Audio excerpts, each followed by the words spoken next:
and stuff like that. So that was the one thing that came up. I thought that was actually useful. I don't know what you would think, Maren. That's a function of the new website. Ah, yes. You Yeah, can, welcome to the 21st century. which is wonderful. Whoever's interested can sign up to get notifications when agendas or minutes are posted, and you can choose from the various boards and committees. If you want MPIC added to that list, we can certainly request that. Sure. Okay, yeah, that's, I hadn't realized that was, Yeah, I mean, this is why we have a new website. yeah, to that's facilitate great. this kind Okay, of thing. so, And before we leave the top, being interested is important. What specific action do they want to undertake? What is their, as it were, activity that they link to interest, that they want to implement themselves? well, I think Rick Finley is particularly interested in number 29, which is establish a coordinated effort to identify and remediate invasive species on public lands. This is something that he's real keen on getting, I don't know, the town to sort of implement as a general matter. So that's certainly one area that they would be working on. Another area that they work on, of course, is preserving open space, and that's something that they're regularly involved in, and that's one of the things that they do. Is that a reaction system for open space, or is that something that they're more, how do they get out ahead of it? What I'm interested in is the activity as opposed to philosophical agreement or interest. Well, I think they try and get out ahead of it if they're aware of things that can, that might be available. A lot of cases, of course, it's when things come up, when Joyce Williams says, well, I have this property. But I think actually they were working with Joyce Williams for a long time before that property became available. And so I think they do this on a prospective basis, not simply a reactive basis. Okay. They can, they have the advantage, they can move a little more quickly on some things than town boards, because they're, private agency. On the other hand, a lot of what they do does come down to town, CPC money, CPA, or whatever you want to call it. So it is involved with the town. Anna? So I've been in touch with folks from the PMBC, the Permanent Municipal Building Building Commission. Is that what they are? The Building Committee. Committee. And Littleton Electric and Light. So with the holidays and some of the existing meetings that had full agendas, they requested that I come out to visit sometime in the new year. So I'm trying to schedule those meetings. And from your perspective, if you've learned enough, what kind of activity do they carry out that would impact the implementation of the plan? Well, the PMBC, for example, is actually established to advise the town regarding the design, construction, reconstruction, alteration of existing town buildings. So to the degree that any existing town buildings would be a part of the work, then they would and should be involved. Okay. Mike? I did a presentation at school committee last Thursday. There's been a lot of talk in the community about how the housing growth in town is, what's the impact on the school system. And when we were at the budget summit conference, where all the town departments present their initial budget requests to the FinCom and the Board of Selectmen, Keith Bergman had, that topic came up, and Keith Bergman had mentioned there was a Mass Association, MAPC, Mass Association Planning Council, so that is, had done a study between 2010 and 2016 of housing growth compared to student enrollment in all their communities, In Littleton, our housing stock grew by 10% over that period, but our student enrollment only grew by 3%.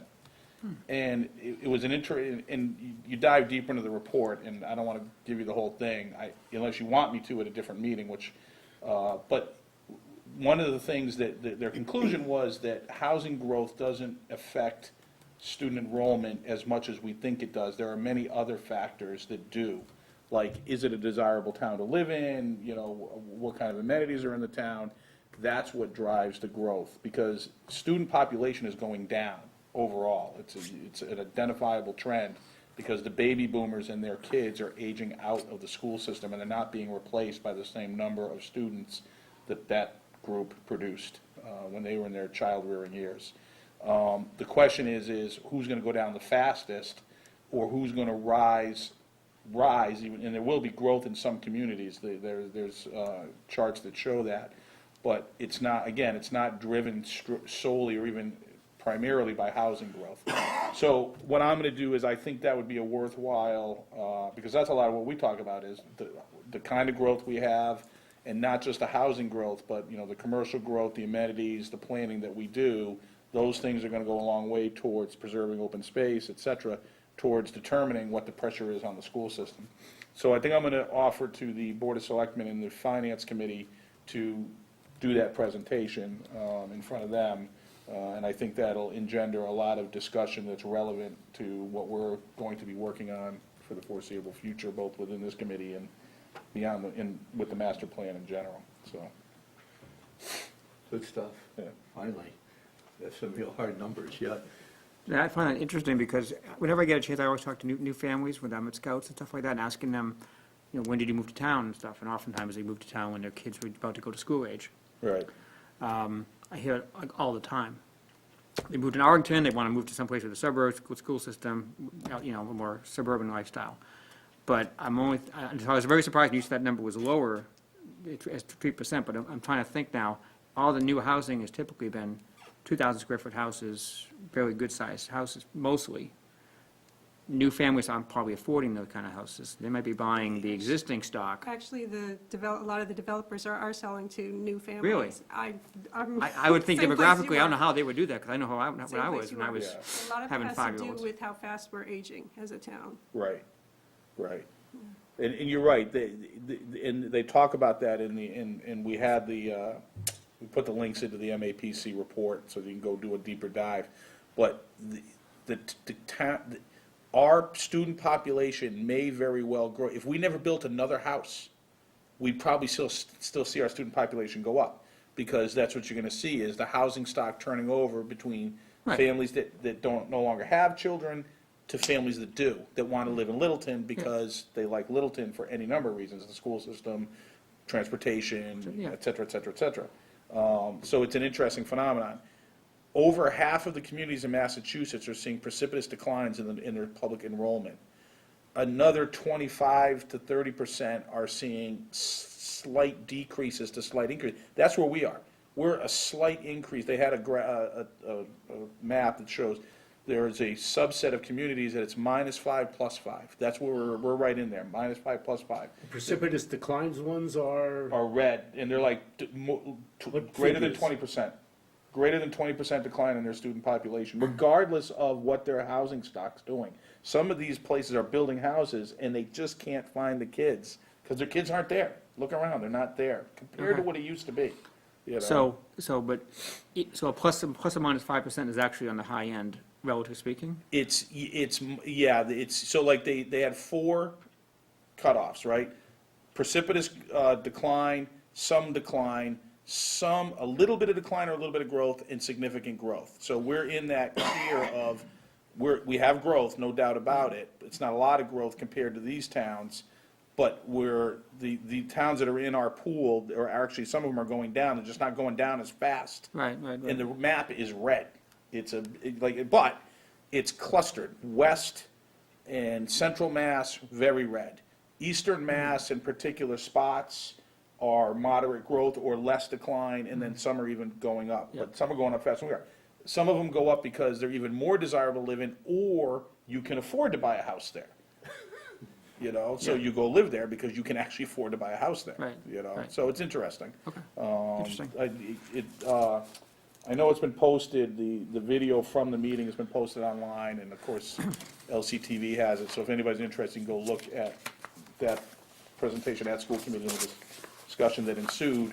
But again, I hope that I think it'll be an interesting discussion to have with the FinCom and the Board of Selectmen, so I'll be reaching out to them to get on their agendas for that. And that report, and all its findings and details should be made available and brought to the attention of anybody who wins our Yeah. proposal. Yeah. That's like a key thing of economic impact. It's Yep. like, Yep. Well, it's pretty interesting.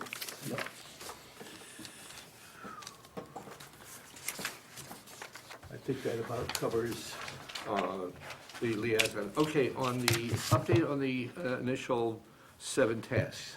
The one I've heard, that I've heard at least about, but some of you may be better informed, try to find out, is that the disposition of the assessment of space needs for this building, it's gone very quiet. I'd just like to know if anybody here has any information about where that task is. I happen to know that Anthony and Chris are working on the presentation for the Board of Selectmen. I think it's coming up this Monday night. Okay. So that was one of the ones that was top on our 7. And I think I'm hopeful that that meeting, or that report is going to be useful and something comes out of this that moves something, as it were. So we're going to pay attention to that one as well. Public input, do we have any other reports to make? Okay. Is there any other topics, any of us would like to bring up to our attention this evening? That you think we have overlooked, missed, and should have? Okay, minutes. Yes, you have draft minutes from December 5th, 2017. And I was very pleased to shoot those off to you because I didn't have to draft them. You're so easily pleased. 20 years later, it was a wonderful thing. Do we have any corrections or insertions or alterations? I think there's one spelling correction on Mr. Leibowitz's name, but I will see that that correction is made, and I will add Janet will add the list of documents at the end. The times I see it, it's spelled correctly. Okay, great. I often isn't, but it actually is. All right, Thank you for Yeah. your concern, but yeah, it was.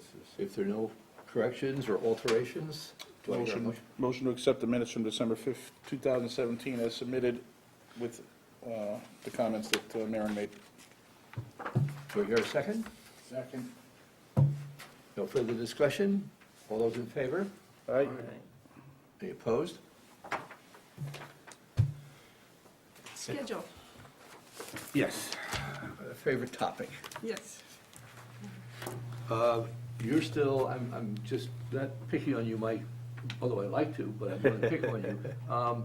You're still available on Wednesdays with Tuesdays still bound up. Correct. Tuesdays and Thursdays are more difficult. Wednesdays are manageable. Okay. So, and Mark, you have any problem other than the obvious for making Wednesday meetings? No. Okay. Okay. So, Okay, so, yeah, Historical Commission has been meeting on Wednesdays, and it's fine as long as we don't meet on the same Wednesdays. I have the dates for the, okay, good.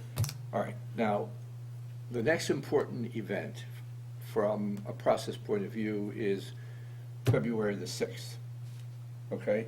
However, that doesn't stop us if we feel that something has come up between now and February 6th for us to gather again. So are there any topics that anyone here sees worth coming up?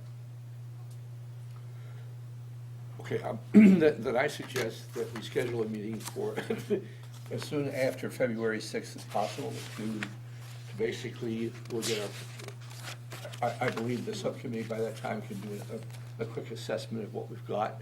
It'll just be good to know how many we got and who we Yeah. got and Yeah. stuff like that. Right, right. That information I'm going to put Anthony on the spot and have him send that out. Just as long as we have it in time for our next meeting, which would be after February the 6th. The reason I'm pressing for an early start is because the faster we see the proposals, go through them. It's a Tuesday. So why don't we meet the 7th? Yeah. Because I'm heading on vacation the 11th, so if we could meet the 7th, I'm good. 7th is fine with me? Okay, the historical commission is meeting on the 7th, so Because that's because that's the first Wednesday. first Wednesday. so- Problem is, the second Wednesday is the 14th. I don't know if you want to spend it with. Oh, No, that's a made-up holiday. All right.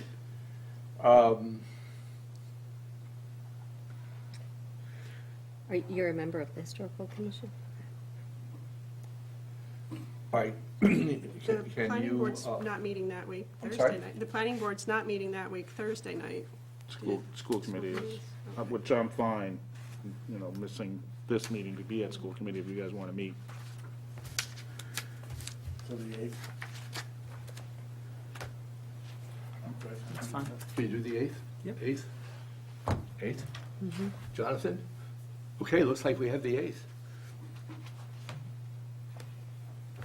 Just get us a room large enough to handle all the proposals on the table. Perfect.